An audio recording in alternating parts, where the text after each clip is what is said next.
Yo, yo, yo, welcome back to the Further Your Lifestyle podcast, conversations on lifestyle, passions, and hustles. My name's Chris Furlong. I am your host, and I'm super excited to be back here having the conversation with you. Episode 95 today, and we are talking about the importance of purpose.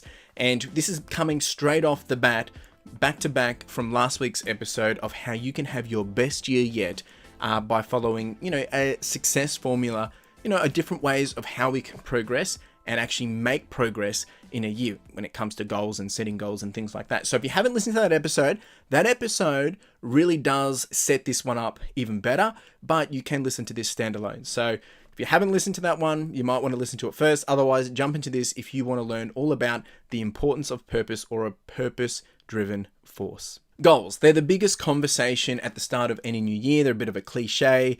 They can be a little bit overhyped or something which, you come 2-3 weeks and people aren't really talking about it anymore, and you've kind of brushed out and understand who's actually going to be making progress this year and who are the people that were just saying things because they wanted to be part of a trend.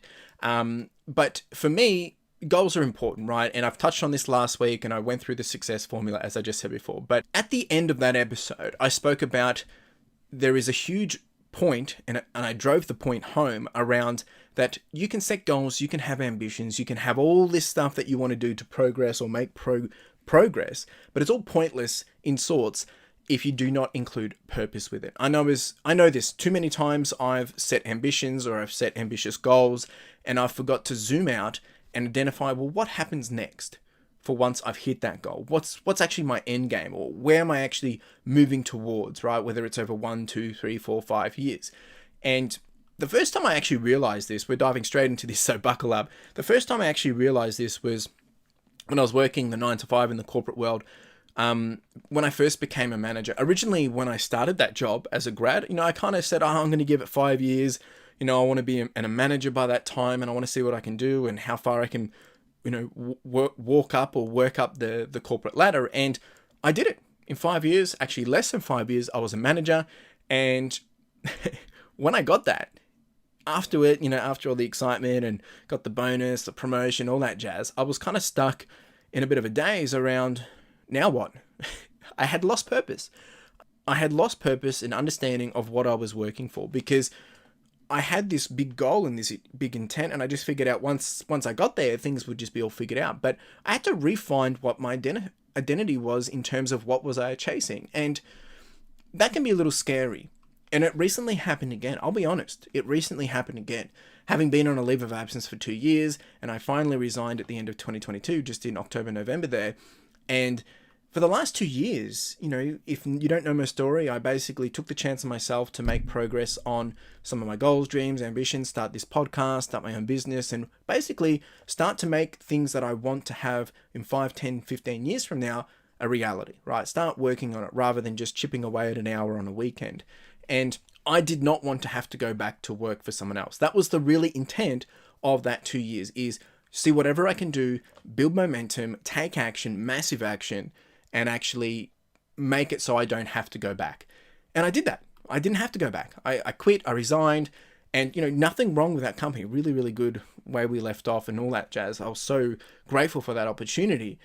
And it was only like a couple of weeks ago when I was doing some planning for this year, I kind of sat down and I realized, hang on, if I want to make 2023 my best year yet, I kind of realized, what am I rooting against? What am I putting my core against? What is my driving force? What is my motivator? What is my purpose?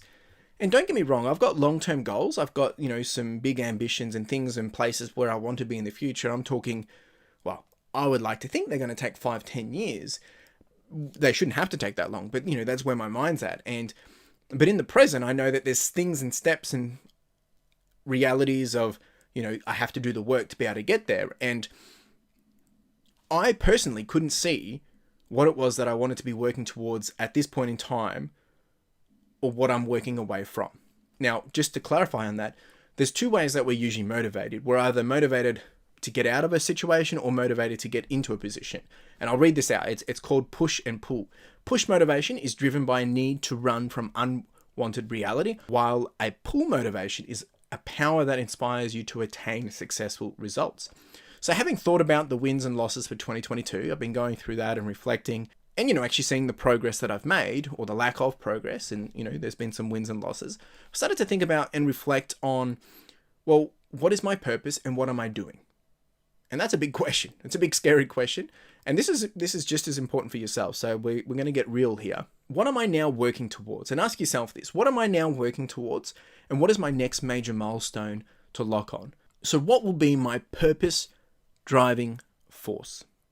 Now, if you don't know what that means, a purpose driving force or a personal purpose driving force basically is something that helps you identify and pursue your values, goals, and aspirations.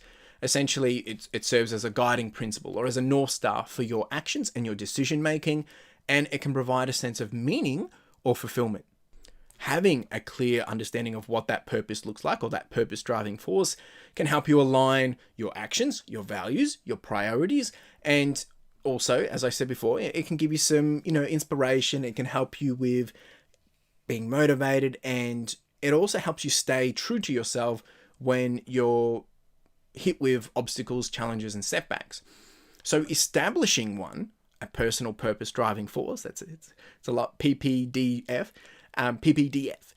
personal purpose driving force, can involve identifying what is most important to you. And it may also involve activities such as self-reflection, goal setting, which, I've talked about a lot, especially in the last episode. But it should also be very, very authentic. It should be very meaningful, and it should be relevant to your own personal and professional goals. Now, what else it also means is you need to be identifying what is most important to you. It involves taking the time to reflect on those values. What are your values? What are your things that you value the most? What are your goals? What are your aspirations? How do they all tie in together? How do they stick together? And how do they overlap? Like a Venn diagram of sorts. And you have to take that all into mind, considering what is important and what is meaningful to you.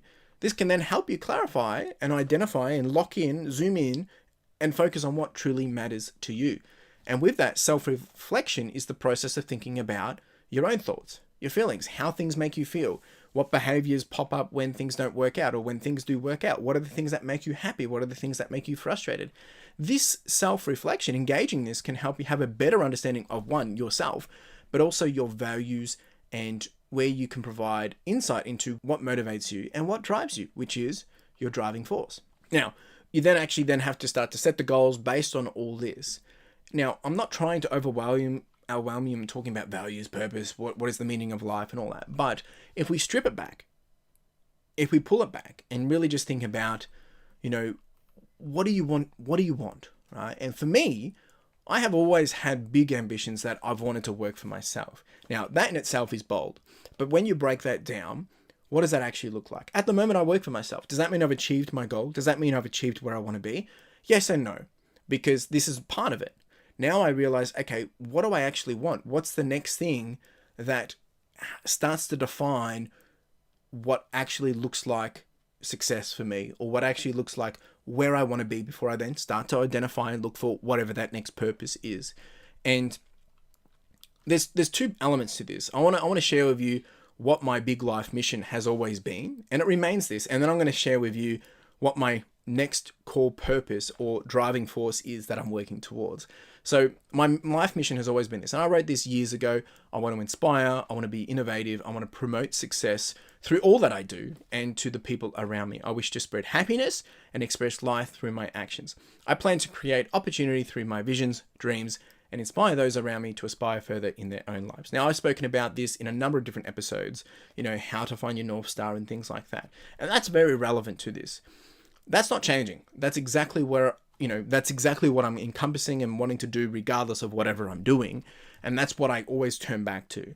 But for the short term, I need to think about, well, what's the next thing I'm looking at? Now, when I say short term, it might be 1 to 2 years of what am I actually working towards and getting myself in a position of. And this is what it is. To remove the need to work to earn, but rather earn based on the actions I do regardless.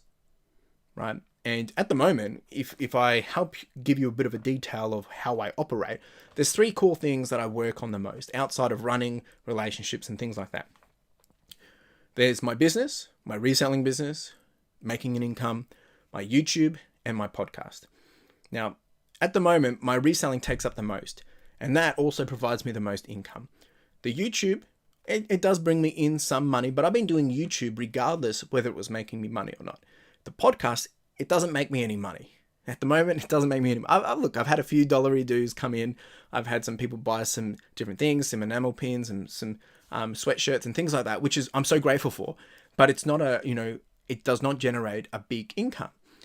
Now, I'm doing that regardless because that's a passion project and that's an end goal. I want it to generate income. But I want you to know is that if I'm not earning money from this, I'm still doing it because I want to share with you my life experiences. I want to share with you, inspiration, insight to help you further your own lifestyle. We know this. That's why you're listening to it.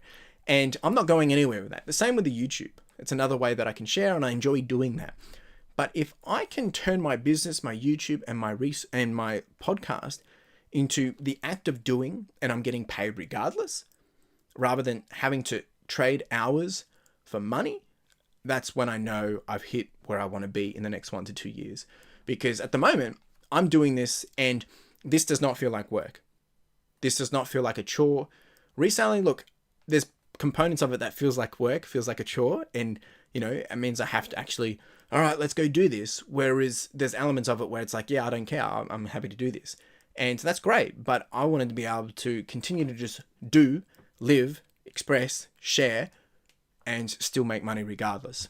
So that's big and bold, but that's the reality of it. So I want to ask you the question, what about you? What's your thing that you're rooting against, meaning putting your purpose against, that's keeping you honest, that is your glue, that's keeping you honest in driving you forwards? What is your purpose over the next 1 year, 2 years, short term, long term?